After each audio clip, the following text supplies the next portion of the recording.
এই সূরাটা যে ব্যক্তি রাতের বেলা পড়বে, বর্ণনা এসেছে যে দারিদ্রতা আপনাকে স্পর্শ করবে না ইনশাআল্লাহ। যে সুদ খাচ্ছে কি জন্য? টাকার জন্য তো নাকি? টাকা পয়সা ধন দৌলত করবেন, এই তো আপনার উদ্দেশ্য নাকি? এই জন্যই তো মায়ের সাথে জানা করছেন, তাই তো? আল্লাহ বলছেন সূরা ওয়াকিয়া পড়েন, আপনার দারিদ্রতা দূর হয়ে যাবে ইনশাআল্লাহ। বিশ্বাস হচ্ছে না? রিজিক কার হাতে? না, রিজিক তো আমাদের হাতে। এটা মানুষ বিশ্বাস করে না আসলে, এটা মুখে বলে। মানুষ মুখে বলে রিজিক আল্লাহর হাতে। মানুষ যদি বিশ্বাস করতো রিজিক আল্লাহর হাতে, তাহলে মানুষ কেমন করে সুদ খাবে? মনে করছে রিজিক আমার হাতে, আমি যদি খাই সুদ তাহলে আমি গেইন করব, যদি না খাই তাহলে আমি দারিদ্রতায় ভুগবো নাকি? যদি আমি ঘুষ নেই তাহলে আমার উন্নতি হবে অর্থনৈতিক, যদি না নেই তাহলে আমি মরে যাব, না খেয়ে মরে যাব। যদি আমি দুর্নীতি করি তাহলে আমি বাঁচবো, আমার সন্তানরা ভালো থাকবে, যদি না করি আমি দারিদ্রতায় মরে যাব, তাই তো?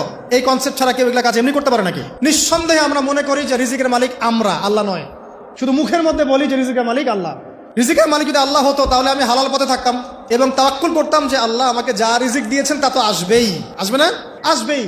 আপনাকে যদি আল্লাহ পাক লালমনিরহাটের 100 একর জায়গায় যত ধান হয়, এতগুলো ধান যদি আপনার আমল নামায় লেখা থাকে, মানে আপনার আমল নাম হচ্ছে রিজিকে, তাকদিরে আপনার তাকদিরে যদি লেখা থাকে যে আপনি 100 একর জমির ধান খাবেন তারপর মরবেন, আছে না লেখা?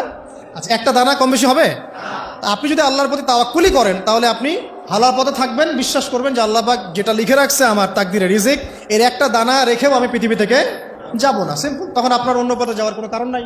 আর যখন আপনি বিশ্বাস করবেন না, না এটা আমার হাতে, আমি যত পরিশ্রম করব তত রিজিক বাড়বে, আমি যত ঘুষ নিব তত বাড়বে, রিজিকের এই পুরো দায়িত্বটা আল্লাহ পাক আপনার হাতে ছেড়ে দিবেন। আল্লাহ পাক আপনাকে কোনো বারাকা দিবেন না। ইয়ামহাকুল্লাহু রিবা ওয়া ইউরবিস সাদাকা। সদকা করলে সম্পদ বৃদ্ধি পায়, আর রিবার মধ্য দিয়ে সম্পদ ধ্বংস হয়ে যায়, একদম মাটিতে মিশে যাবে। অনেক গভীরে চলে আসছি, আসেন আবার রাতে চলে আসি। রাতটা কিভাবে এনজয় করতে হয় এটাই আমাদের আজকের লেকচারের টপিক।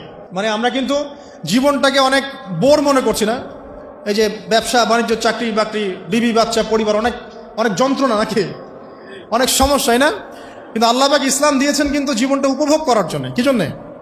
উপভোগ করার জন্যে।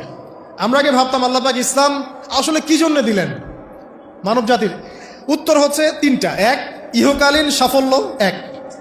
2, পরকালের মুক্তি, আর 3 হচ্ছে আপনার জীবনটাকে উপভোগ করার জন্য। আপনি জীবনটাকে ইসলাম দিয়ে যেভাবে উপভোগ করতে পারবেন অন্য কোনো বিষয় দিয়ে পারবেন না। দেখেন কিভাবে, রাতটা নিয়ে কথা বলি। এই যে রাত হয়ে গেল, আমরা আয়াতুল কুরসি পড়বো, আমরা সূরা বাকারার শেষ 3 আয়াত পড়বো, সূরা মুলক পড়বো, আরেকটা সূরা বলি সূরা ওয়াকিয়া। কোন সূরা?